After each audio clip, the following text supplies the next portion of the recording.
think there's a number of reasons people go into this line of work that I'm in, essentially trying to come up with stories that people will pay to see. One is because it's just ridiculous amounts of fun. Two is if you can make it stick, it can be a pretty good living, you know, and you get to travel the world and see interesting things. Some people do it for power.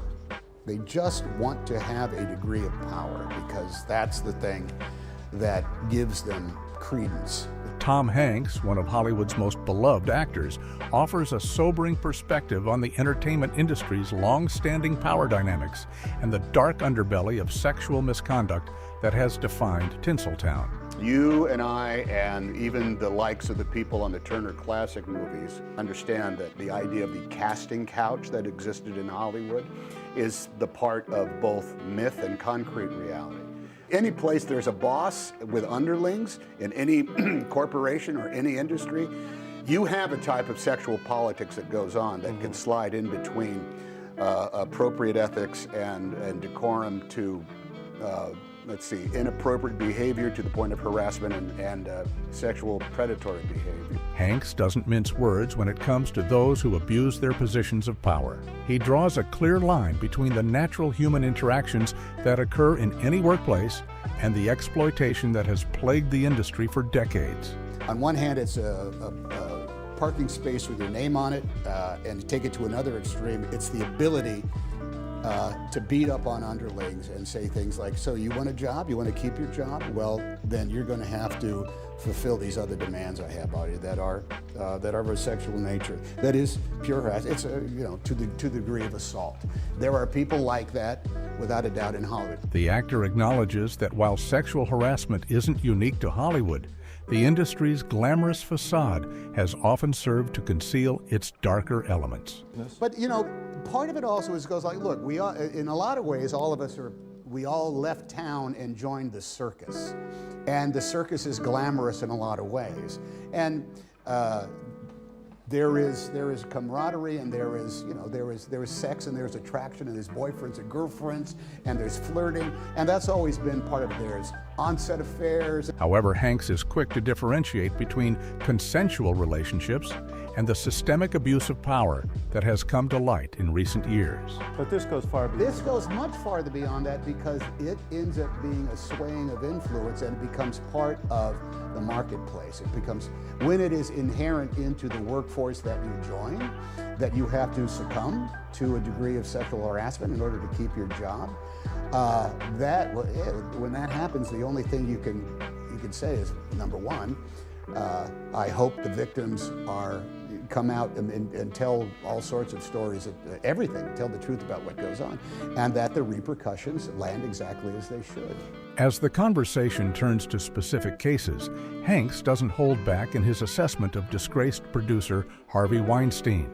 Am I surprised at some of the personalities involved? Not Harvey. You know, he had a way of doing business and, you know, a zero-sum game, negotiation stuff that would not make you surprised to have him be one of those kind of guys that does that in the workplace. The actor sees the current moment as a turning point for the industry, one that will have lasting repercussions. No, I think we're at a watershed moment. This is a sea change. I think his last name will become a noun and a verb. It'll become an identifying moniker for a state of being for which there is a before and an after. Hanks believes that this reckoning will extend beyond individual cases to reshape the very culture of Hollywood. He emphasizes the importance of hearing from all victims to fully understand the scope of the problem.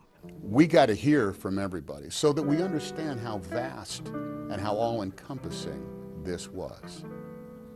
That's A. B is, it's all got to change. Look, since when has this brand of common decency and professionalism been put on hold just because of just because of sexual dynamics in the workplace. It's inexcusable. It's inexcusable. The actor also addresses the issue of complicity within the industry, acknowledging that many people were aware of the ongoing problems but failed to speak up.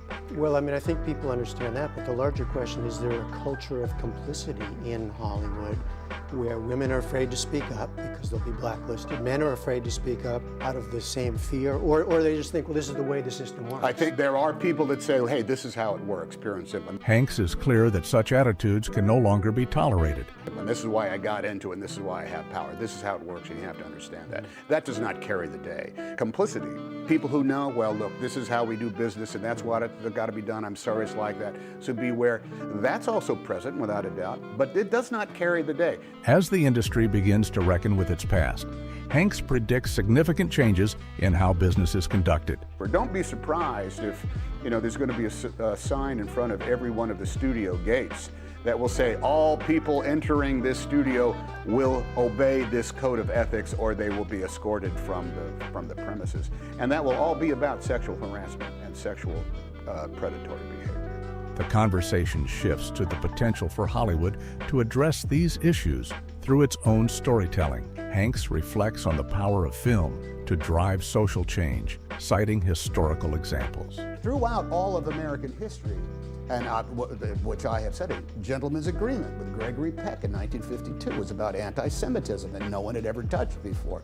The Best Years of Our Lives was about the emptiness that an entire generation faced when they came back from the war, and how in the world do they get on with that? You can go The Grapes of Wrath. I mean, even though the ending was absolutely nothing like John Steinbeck wrote, it ended up being entering into the national consciousness and changing that consciousness, because you could not argue with the theme that it was examining. However, Hanks acknowledges the challenges of creating impactful, socially conscious films that can also succeed commercially. You can make a small movie for $400,000 and you can play in every film festival in the world, and only 62,000 people will see it. It will be a profoundly good movie to them. But when you're going out and you're going to compete in your local marketplace for a broad audience to come in and deal with something that is kind of ripped right out of today's headlines, you have to do it in a manner that it's going to be somehow so approachable, authentic, and glamorous in order to attract an audience who simply wants to be entertained. If they become enlightened at the same time, good for you. As the industry moves forward, Hanks anticipates that the stories of sexual harassment and abuse in Hollywood will inevitably make their way to the screen. He ponders how these narratives will be approached. Oh no, I think there's going to be quite a bit that's going to come out about it. And here's what's going to be an interesting test. Is that going to be salacious, titillating, shocking, outrageous in order to draw viewers?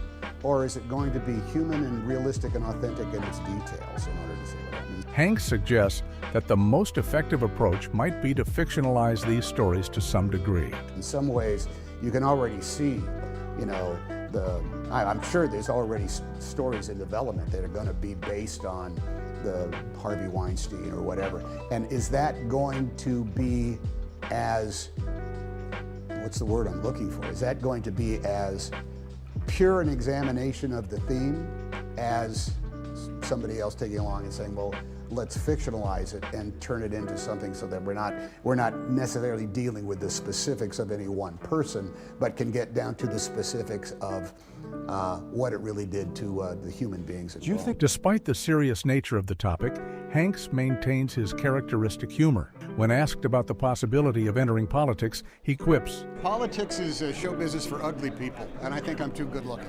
As Hollywood grapples with its demons, Tom Hanks serves as a voice of reason and accountability. His candid reflections on the industry's sexual politics offer hope for a future where talent and hard work, not exploitation, determine success. What changes do you think are necessary to create a safer and more ethical entertainment industry?